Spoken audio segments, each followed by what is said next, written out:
সুপ্রিয় দর্শক, আসসালামু আলাইকুম। সবাইকে স্বাগত জানাচ্ছি আজকে গুরুত্বপূর্ণ সংবাদে। প্রথমেই জানিয়ে দিচ্ছি সংবাদ শিরোনাম, পরে বিস্তারিত। শাহবাগে পুলিশ ও ইনকিলাব মঞ্চ ফের সংঘর্ষ, আহত অর্ধশত। এদিকে নতুন ঘোষণা দিয়ে শাহবাগ ছাড়ল ইনকিলাব মঞ্চ। এরপর থাকছে আন্দোলনকারীদের ওপর পুলিশের হামলা ন্যাক্কারজনক জামায়াত। সর্বশেষ তারেক রহমানকে প্রকাশ্য আলোচনায় বসার আহ্বান জামায়াত আমিরের। শুনছিলেন সংবাদ শিরোনাম, এখন বিস্তারিত। তার আগে হৃদয়ে ছুঁয়ে যাওয়া একটি অনুরোধ। যদি হাদি নামটি আপনার বিবেককে এখনও নাড়া দেয়, যদি প্রকাশ্য দিবালকে গুলিবিদ্ধ হওয়ার সেই মুহূর্ত আপনাকে প্রশ্ন করতে বাধ্য করে, তবে আজ একটু সময় দিন। কমেন্টে শুধু লিখুন হাদির হত্যার বিচার চাই। আর যদি আপনি চান সত্যটা চাপা না পড়ুক, যদি চান আমরা ভয় ছাড়াই এসব খবর আপনাদের কাছে পৌঁছে দিতে পারি, তাহলে এখনই চ্যানেলটি সাবস্ক্রাইব করুন। সাবস্ক্রাইব মানে শুধু একটি বাটন চাপা নয়, এটি অন্যায়ের বিরুদ্ধে সত্যের পাশে দাঁড়ানোর অঙ্গীকার। চলুন নীরব না থেকে বিস্তারিত জেনে নিই। শাহবাগে পুলিশ ও ইনকিলাব মঞ্চ ফের সংঘর্ষ, আহত অর্ধশত।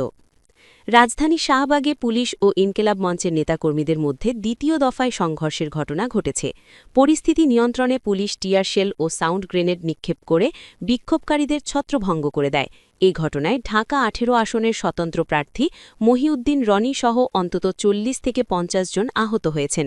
শুক্রবার সন্ধ্যা ৭:৫০ দিকে শাহবাগ মোড়ে অবস্থান নিয়ে আন্দোলনরত ইনকিলাব মঞ্চের নেতাকর্মীদের সরাতে গেলে এই সংঘর্ষের সূত্রপাত হয়। শহীদ শরীফ ওসমান হাদি হত্যার বিচার ও জাতিসংঘের অধীনে তদন্তের দাবিতে বিকাল থেকেই উত্তাল ছিল শাহবাগ ও ইন্টারকন্টিনেন্টাল মোড় এলাকা। বিকালে প্রথম দফা সংঘর্ষের পর সন্ধ্যায় নেতাকর্মীরা পুনরায় শাহবাগ মোড়ে অবস্থান নেন। পুলিশ তাদের রাস্তা ছেড়ে দেওয়ার অনুরোধ করলে দুই পক্ষের মধ্যে উত্তেজনা ছড়িয়ে পড়ে। এক পর্যায়ে পুলিশ লাঠিচার্জ শুরু করলে আন্দোলনকারীরাও ইটপাটকেল ছোড়ে।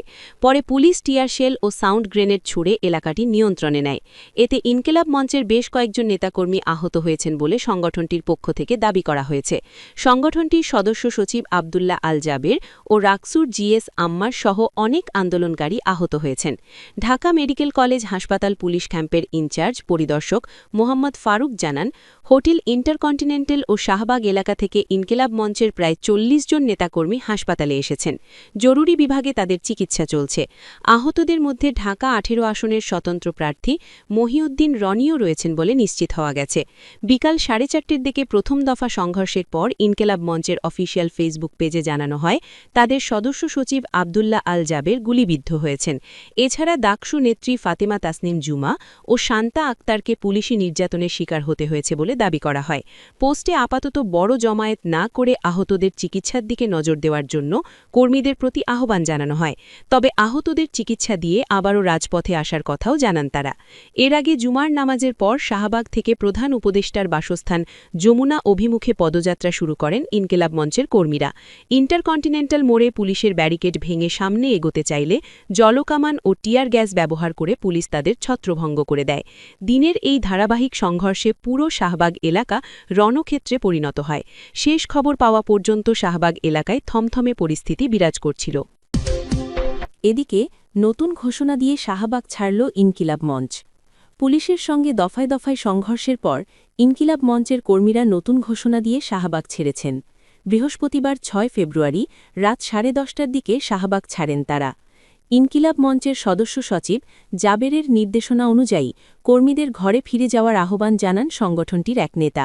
তিনি বলেন, ইনকিলাব মঞ্চের পক্ষ থেকে শনিবার ৬ ফেব্রুয়ারি নতুন কর্মসূচি ঘোষণা দেওয়া হবে। সেই ঘোষণা অনুযায়ী পরবর্তী পদক্ষেপ নেওয়া হবে। এর আগে ইনকিলাব মঞ্চের ফেসবুক পেজে দেওয়া এক পোস্টে বলা হয়, লীগ অ্যাক্টিভ হয়েছে, তারা সাধারণ জনতার সঙ্গে মিশে পরিস্থিতি অন্যদিকে প্রবাহের চেষ্টা করছে। সবাইকে নিরাপদ স্থানে চলে যাওয়ার অনুরোধ জানাল ইনকিলাব মঞ্চ। শহীদ ওসমান হাদির হত্যার বিচার এবং নির্বাচন বানচালের চেষ্টা চলছে। আপনাদের সবাইকে নিরাপদ স্থানে চলে যাওয়ার জন্য অনুরোধ করা হল।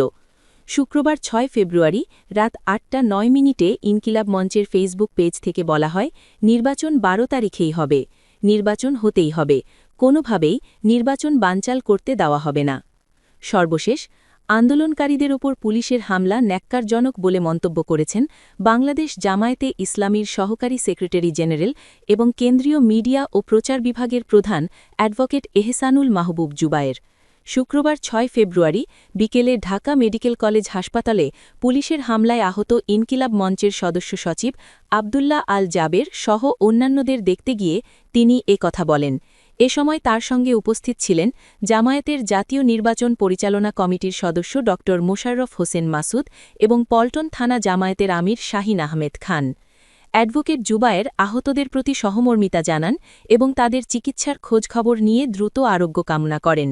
তিনি বলেন, গণতান্ত্রিক আন্দোলনকারীদের ওপর পুলিশের লাঠিচার্জ, জলকামান ও টিয়ার গ্যাস নিক্ষেপ অত্যন্ত দুঃখজনক। বিশেষ করে ইনকিলাব মঞ্চের সদস্য সচিব আবদুল্লাহ আল জাবের ও রাকসুর সাবেক জিএস আম্মারের আহত হওয়ার ঘটনা উদ্বেগজনক। তিনি আরও বলেন, আমি এই ঘটনার নিরপেক্ষ তদন্ত ও দায়ী পুলিশ সদস্যদের দৃষ্টান্তমূলক শাস্তির দাবি জানাচ্ছি। একই সঙ্গে আহতদের সুচিকিৎসা নিশ্চিত করার জন্য সংশ্লিষ্ট কর্তৃপক্ষের প্রতি আহ্বান জানাচ্ছি।